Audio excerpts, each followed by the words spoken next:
I don't think I'll ever forget this day. It was about 6 years ago, and I had just gotten my first wireless access point. It was some D-Link off brand from Fry's Electronics. And they had it on sale for it was like $70 back then. It was pretty expensive compared to what cheap wireless access points are nowadays. But I went to the store and brought it home, and I unboxed it and plugged it all in. And I got a new wireless card for my laptop too, and I was so excited because I thought this wireless thing, is it possible that I could be plugged into nothing and still get on the internet? And I went out to the couch and installed my new wireless card in the laptop, and everything seemed to get an IP address, and I kind of held my breath. The moment of truth. I double-clicked Internet Explorer, and sure enough, shoom, MSN.com splashes across the page. And I literally screamed. I was like, ah! And I jumped up off the couch. I was like, Sue! And my wife was in the kitchen. I said, I'm on the internet. And she looked at me and was kind of like, right. She had pretty much gotten used to my geekiness by this point. And I ran with the laptop above my head. I ran to another room and went to another page, google.com. And I was like, Sue, I'm still on the internet. And I spent probably the next 5 minutes running around the house into each room of my house going, I'm on the internet. Holding this laptop above my head. I was so ecstatic about this. And nowadays, you go into businesses and people are like, the wireless is down. We need our wireless. I mean, it's from the most whiz-bang wow technology into this like, oh, we need this now. It's a business need. And in the snap of a finger, wireless has taken over the world. So that's what we're going to talk about in this video. We're going to talk about wireless networking, starting off with the styles and facts about wireless networking. Then we'll get into the world of radio frequency. To be successful at wireless networking, you have to have an idea of radio frequency. I know it sounds boring, but it's actually very cool, at least the stuff that we're going to talk about as it relates to setting up wireless. Then we'll wrap up by talking about the three major, well, I guess you could say four major standards now of wireless networks and the organizations that manage them. Starting off, there are many different types of wireless networks that exist in the world today. You have what's known as a PAN, a personal area network. And a PAN is essentially a small, I would say a few feet radius network that is typically to connect devices like you see on the screen, a little Bluetooth headset or a wireless mouse and that sort of thing. It's considered personal because it's not supposed to leave your personal space, or once you get too far beyond your personal space, the signal will fade. That's where you move into the next step up, and that is a local area network. That's going to be what we talk about in this and the following video, where we look at wireless networks that replace, or I shouldn't say replace, I would say supplement the wired local area network. Bigger than that, they have metropolitan area networks, and that's typically where you have now point-to-point wireless bridges. This is becoming a pretty hot technology where people will start mounting dishes, kind of like you see on there. That's a pretty big one, actually, on top of their building, and will shoot a wireless signal to their building, maybe, 10 miles away in the next city. So these metropolitan area networks are becoming a pretty viable alternative to paying for expensive private lines between offices. Finally, we hit wide area networks, and that's typically where you move into technologies like cellular. Cellular is one of those technologies that has been evolving kind of behind the scenes. We've seen it slowly increasing in bandwidth, and about a year ago, from when I'm talking now, Apple introduced their new iPhone, which some people will think will be revolutionary because it is now tapping into a higher speed data network. It's kind of changing what people thought was possible from tiny devices. So I'm expecting the wide area network, or I guess you could say cellular network, to really keep improving in its efficiency as well, till someday we pretty much have networks of, well, no real wires that we can see at all when we're connecting up to things. Before we get into the specifics, let's talk about the facts of wireless networks because it'll change the way you see this technology. First off, wireless access points take a step backwards. And when I say wireless access point, I mean the device you plug into a switch to get wireless access. It operates and communicates like a hub.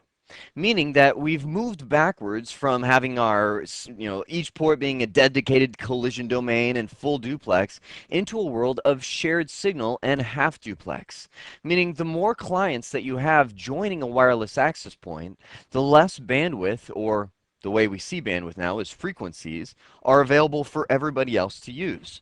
So you reduce your speed and you reduce your capability to a half duplex connection, since there is no way wirelessly to send and receive at the same time.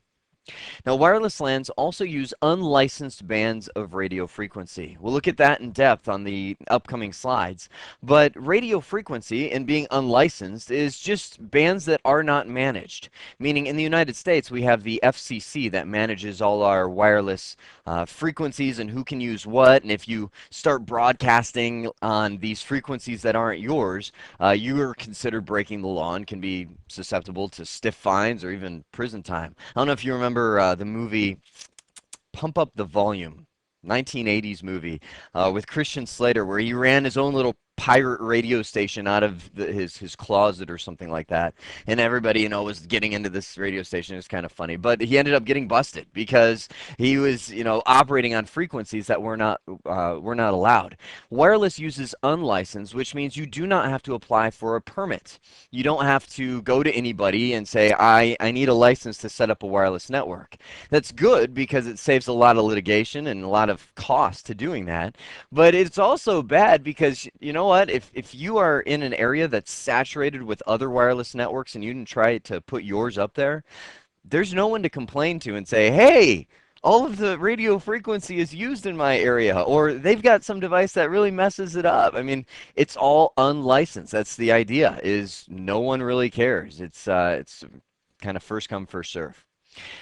Wireless is a physical and data link standard. So on top of this, this is just changing the foundation of how we communicate. It's not changing the logical functions, meaning we still have IP addresses, we still have MAC addresses. Wireless kind of borrows that same concept from Ethernet. So just about all of the same standards above will apply. It's just we're changing the physical way we connect. Below that, it mentions it uses CSMA-CA instead of CSMA-CD. Now, we have to think back to our Ethernet standards. Collision detection was CD, and that was where the devices waited until somebody where nobody was talking on the line, wait until they didn't hear anything, and then they would transmit. Now, if two devices transmit at the same time, you'd have a collision. They could detect that and resend the data. CSMA-CA is collision avoidance. What that means is that wireless can't handle collisions. It doesn't have any detection mechanism where if there is a collision to be able to go, oh yeah, our airwaves collided, let's go ahead and resend that data. It just gets scrambled and lost in the air. So collision avoidance is a method that before a device sends, it actually sends out a message saying, I'm ready to send, and it waits for the access point to respond and say, oh, you're clear to send. Go ahead and send your data. So it actually has to preempt the whole wire, or the whole radio wave, if you will, and say, I'm ready to send. Please make sure nobody else sends right now. The access point says, got it, we are clear to send, and a packet goes across the line. It seems really inefficient, but that all happens very quickly, and that ensures that we never have a collision. It's literally avoiding collisions. The last one is facing connectivity issues because of interference. Wireless seems so easy. And a lot of times it is. I'm not going to say it's always difficult, but I'll tell you what, in the business world, I've been to at least 3 companies and set up wireless where I'm thinking, piece of cake, just throw a couple access points here and there, only to find out that there's other businesses all over the place running all kinds of equipment. I've had airports that messes up the signal. I've had other wireless networks. I have microwave ovens that mess up the signals. And we'll talk about all these things in just a moment. But you have to keep in mind that there are connectivity issues we never had to deal with in the Ethernet world.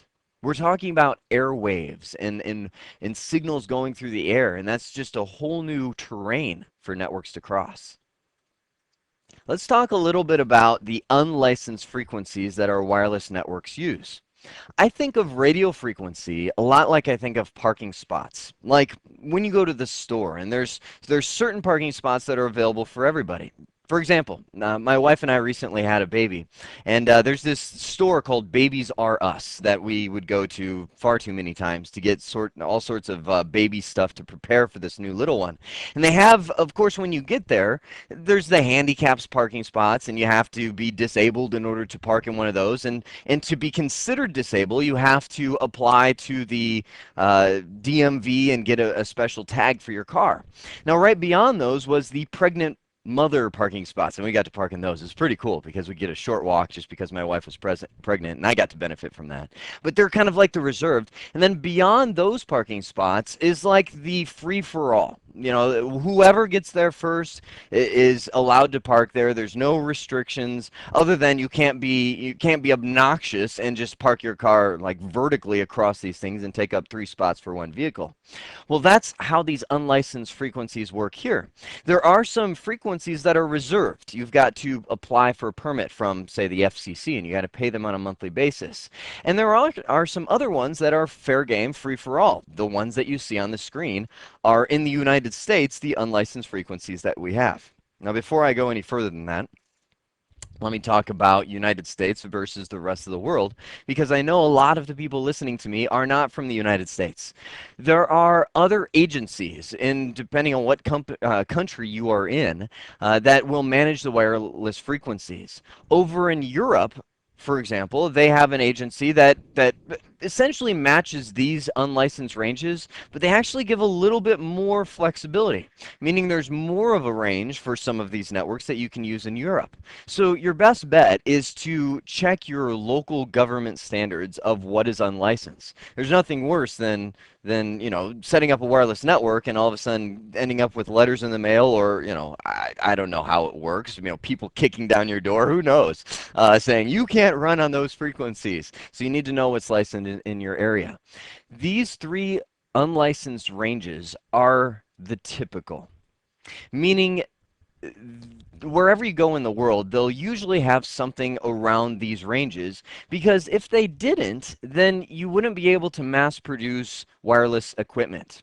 Let's step away from wireless networks for a moment and just talk about cordless phones. Cordless phones, just phones that not cellular, but cordless, things that you just plug into a normal phone jack and you get cordless phones capabilities. Those typically use these 3 ranges. And I'm sure if you've bought a cordless phone, you remember the 900 megahertz phones, the 2.4 gigahertz phones, and now they have the 5.8 gigahertz phones that are available to purchase and stuff like that. And you can actually use these different phones without buying a license and stuff like that, and they mass produce them worldwide. So you'll see these frequencies that are kind of repeated all over the place. Just some basic differentiation. Now, let's talk about the parking spots one more time. I mentioned that the parking spots are free for all, kind of anyone who gets there first, fair game, but you can't be obnoxious. Meaning if you just vertically park across those parking spots and take up 3 for your one car, then you're going to get a ticket. And that's the same way here, meaning that if you go out and maliciously try to hog this bandwidth, meaning there are devices, jammers, there's powerful antennas and all kinds of stuff that you can buy and hook up that will literally wipe these ranges out for anyone within a mile radius of you. If you're found to be doing that, and they can't track you down because people are going to start complaining, being like, hey, we can't get anything in this area, they're going to find out that you are purposely trying to steal those bands and those ranges, and that is not allowed. So we will see devices that will use each one of these ranges. Now, let me talk a little bit more about what the differences are, what's better about the ranges. The lower the frequency, meaning 900 megahertz is lower than 2.4 and 2.4 is lower than 5, the lower the frequency, the further range you get, but the less bandwidth. Now, I have a specific slide dedicated to this, so I don't want to get too deep right now, but this is why you don't see 900 megahertz wireless equipment coming out. Sure, you'd probably get a much better range if you use that, as long as there's no interference, but at the same time, there's not enough bandwidth in the 900 megahertz range, which is why the major wireless gear started in the 2.4 gigahertz, and we'll talk about that right now. Radio frequency is not just like Ethernet cable, meaning that as you send a wire through the wall, there's no issues. You just drill the hole and run the wire and it works just fine. With RF, the waves are absorbed by passing through walls. Like if you have drywall, like I'm staring at right now, as the radio frequency passes through that, depending on the amount of insulation, the amount of wood that's in those walls, the thickness of the drywall, and so on, it will absorb a certain amount of that signal and decrease the range. Metal is one of those substances that will just reflect the signal, meaning if you've got a giant metal wall, it's a great way to keep your signal from going beyond a certain point because it literally bounces off. It's like an impenetrable shield, so you will not get a signal on the other side. That plays a big role into your placement of your wireless access points. The higher data rates have shorter ranges, meaning the more speed you're using, the closer in you need to be to that wireless access point. Likewise, the higher frequencies of RF have higher data rates. I was just mentioning that on the previous slide. So as you move from 900 megahertz to 2.4 gigahertz to 5.x gigahertz range, you're going to move into higher frequencies that support higher data rates. Now, couple that with higher frequencies of RF have shorter ranges. If you're using 5.8, you can't go as far as you can with 2.4. With 2.4, you can't go as far as you can with 900 megahertz. So coupling all those things together, I know it sounds like I'm duplicating bullets, especially that second and fourth one, but I want to make sure that you catch the difference. We've got the wireless access point. We'll say that we've got one of them that runs in the 5.4 gigahertz range. We've got a second wireless access point that runs in 2.4 gigahertz range. Now, just because of the nature of radio frequency, the higher frequency one, meaning this one, cannot go as far as that one. So the frequency itself of 2.4 can go further than 5.4, but this one is able to have higher data rates. Now, how is that not duplicated with this bullet? Well, higher data rates have shorter ranges. That means if, let's say I'm using 2.4 gigahertz, I will have a higher data rate if my laptop is here versus sitting right here versus sitting here and sitting here. Meaning within the same radio frequency, the further I move from that access point, the lower and lower speed I'm going to get. Now you might notice my little note in red down here that says, check out Cisco's Wireless Explorer game. I'm telling you, it's great. Let me bring it up for you right here. It is available from the CCNA Prep Center. And if I haven't shown that to you yet, it's you go to www, where am I? Here we go, right tab. You go to www.cisco.com/certification, and underneath there you click on the CCNA program, and it'll show you all the paths to get there. At the very bottom of that, you'll see this link for CCNA Prep Center. Now, when you click on that, it will take you, well, it'll ask for a logon. You just need to register with Cisco and give them permission to spam you for the rest of your life, and they will give you access to this page.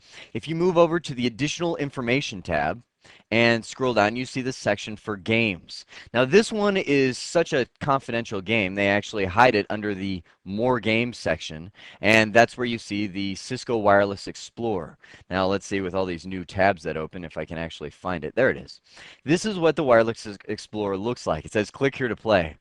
Now we're talking some flash animation here, buddy. That's some intense graphics. And I know you can't hear it, but right now in my headset, in my ears, I'm hearing this whoosh of this ship flying up. We've got intense special effects. But you're essentially setting up wireless access for aliens. And it starts off very simple, saying, you know, these are the aliens who need a wireless signal. Click here, you know, access points are broadcasting. It's kind of like a train as you go. It says, go ahead and install a wireless access point, and then attach an antenna to it. So this shows, it's the introductory level. It shows you that you can now place these access points, put on an antenna, and you've now provided access to the aliens. I know it looks very simple, but as you go further and further in this game, they will introduce new types of antennas. They'll introduce barriers in there that will attempt to shorten your range, and you have to move your antennas and direct your signal around those barriers and so on. So it actually does show you a lot about the different types of antennas and how wireless signal operates. Now that we have a basic understanding of radio frequency, let's talk about the 802.11 lineup. 802.11 is the standard, meaning the wireless standard that has been created for all of these wireless networks to comply to. Ethernet was 802.3. And it's funny because very few people know Ethernet standards and what fast Ethernet and gigabit Ethernet really are. But everybody knows 802.11a, b, G, all these different standards that are out there, because we, for whatever reason, chose to refer to wireless using the standard instead of like wireless and fast wireless and gigabit wireless, kind of like we did with Ethernet. So with this concept in place, you see these three different standards that are considered the mainstream. Now, the most important fact is missing of this, and that is what radio frequency they use. 802.11b was one of the first to come out, and it uses the 2.4 gigahertz range. Now you can see that we have that being official as of September 1999. Now, before I even talk further about that, I want to also direct your attention down here to 802.11a. This uses the 5.8 gigahertz range. And you can see that it also was official as of September 1999. So they released two competing standards at the same time. Now, even though they were released kind of coinciding with each other, the 802.11b standard ended up winning. Not because it was better. You can see that the speed of 802.11b only reached 11 megabits per second. 802.11a walked out of the gate with 54 megabits per second. So it really blew 802.11b away. Furthermore, it has more channels that it has at its disposal. You can see different clean channels. We haven't talked about the channels yet. 802.11b only has 3 clean channels that you can use, and that means without interference. And again, we'll expound more on that in just a moment. 802.11a has 12 to 23, depending on what area of the country you're in, of clean channels that are available to your disposal. It's amazing how much better 802.11a is than B. But the funny thing is 802.11b1, kind of like the beta VHS VCR technology, in the sense because it was just more available. When they were producing this equipment, 802.11a used a silicon in their chips that was just in a shortage. Not that it couldn't be made or anything like that. It's just they were short on that silicon at the time of the release. And wireless was one of those technologies that was so cool, people were ready to jump on it no matter what they had to buy. And when they looked on the shelf and saw, only one 802.11a wireless access point and 50 different brands of 802.11b, they're like, oh, well, this must be the better standard. I can't seem to find a network card for A, so why not just use B? Because when this came out, remember, this was 7 years ago or so, that was really going mainstream. Well, 1999, it says it was official, but the equipment didn't really come out until around 2000, 2001. But my point is that 11 megs per second was great for most people. I mean, the internet connections still don't really get to that type of bandwidth, so that would be just fine for most end customer use. So that's the story of why B ended up winning and becoming the most popular standard. 802.11a, since it used a different frequency, is not cross-compatible with B or G. It's in a completely different class of equipment. Now, let's move down to 802.11g. This one came out in 2003. It also uses the 2.4 gigahertz range. That was why G remained popular and everybody didn't convert over to A, is because this was the one that maintained its backwards compatible nature with 802.11b. up to 54 megabits per second, so it went right into competition with A. But the disadvantage of G and B is because they're still stuck in this range of 2.4 gigahertz, they only have 3 clean channels that you can use. I'll tell you why that's so essential, again, on the upcoming slides. So we have all these different standards that are available, and as of right now, as I'm recording this video, the big mystery that I don't have on here is 802.11n. Now, by time you're watching this, this may very well have become a standard, and all these questions will have been answered of 802.11n and what it is going to become. But as of right now, it is considered a pre-draft standard, meaning it's not finished yet, and all of the documentation hasn't been written. The benefit of 802.11n is that you move into the 100 plus megabits per second speed using this technology that is kind of been code-named or commonly named MIMO, multiple input, multiple outputs. Essentially, you just use multiple antennas to send dueling signals at the same time.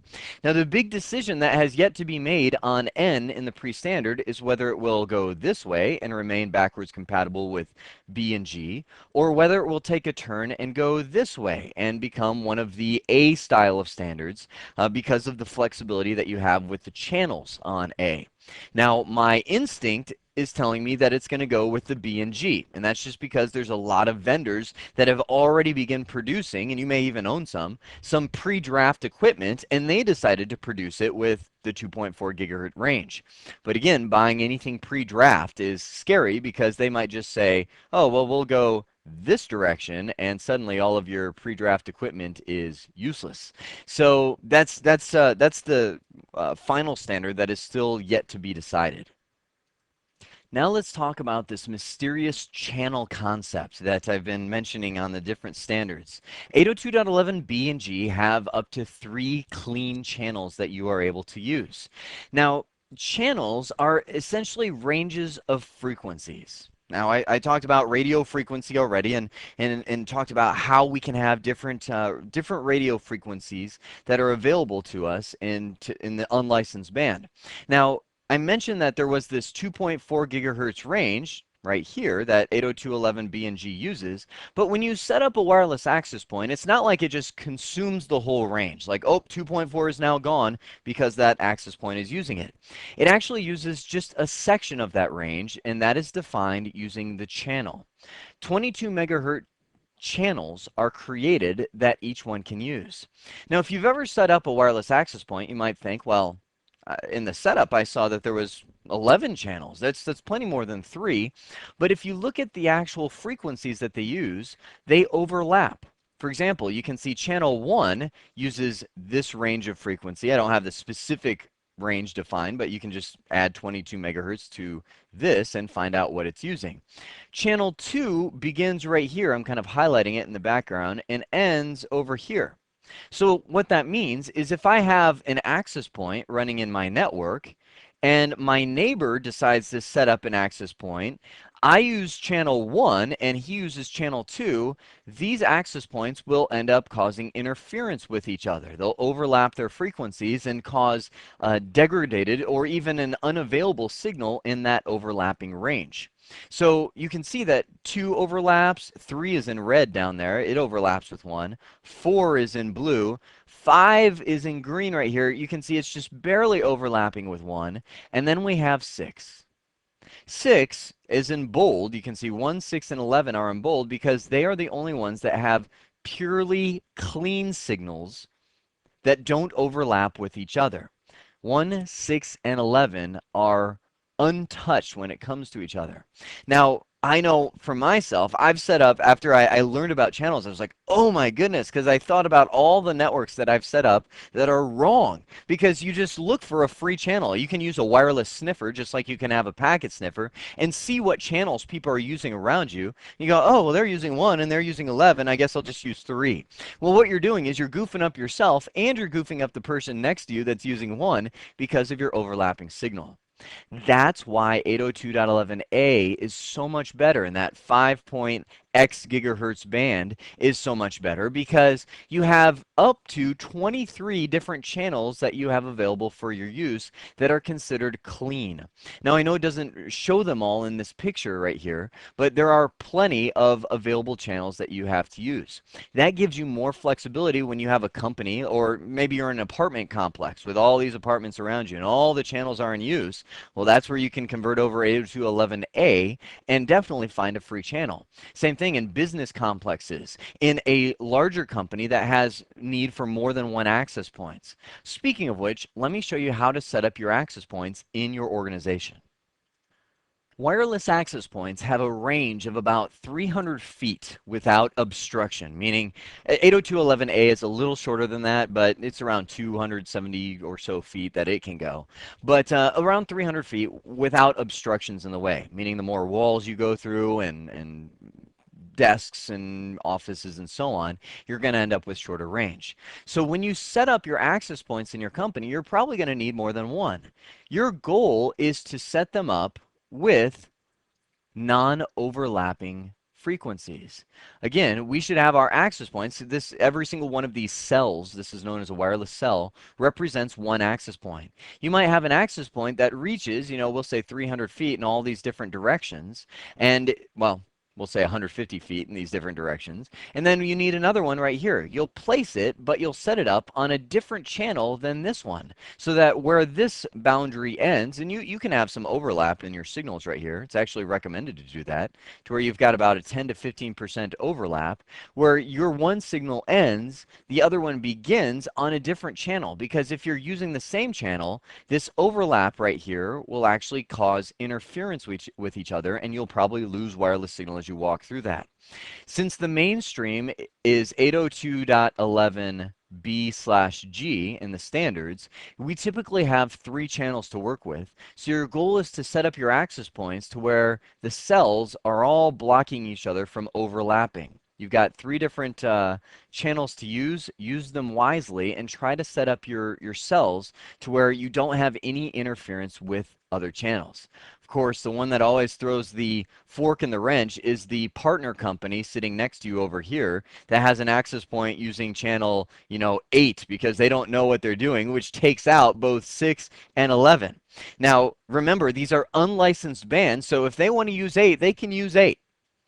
What your job is to go over there and convince them not to explain that not only are they messing up your network, but you're messing up theirs, and they're going to lose their signal. So it's a win-win situation if they decide to use channel 1, at least in that picture right there, and not cause any interference. The last thing that we'll talk about is the powers over the radio world. Who manages all this wireless stuff and comes out with the standard? Well, there's 3 different organizations. The first one is the ITU-R, the International Telecommunication Union Radio Communication Sector. They are the ones that regulate the radio frequencies used for wireless transmissions. Those bands, those unlicensed ranges, they're the ones that say wireless networking equipment will use these ranges, and these are the channels that they will use, and so on. So that's the first organization. The IEEE, which is Institute of Electrical and Electronic Engineers, is the ones that maintains the standard itself, not the radio frequency, but the 802.11a, b, g. They're the ones that are developing the 802.11n standard. So they're the body that maintains all of that. The last one, Cisco actually plays a big role in. It's known as the Wi-Fi Alliance. They are the ones that own the trademark to the Wi-Fi Alliance symbol. You'll see it on wireless equipment. And all it is an organization that tests the equipment to ensure interoperability between each other.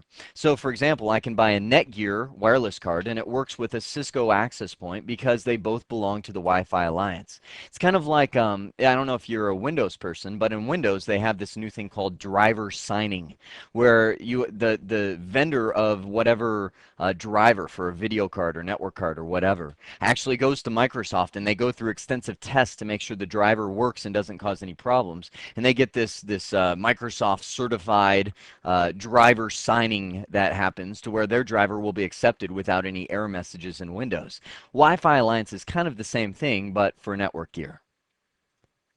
Wow, I had more to say about wireless than I thought, and there's still even more to come in the upcoming video.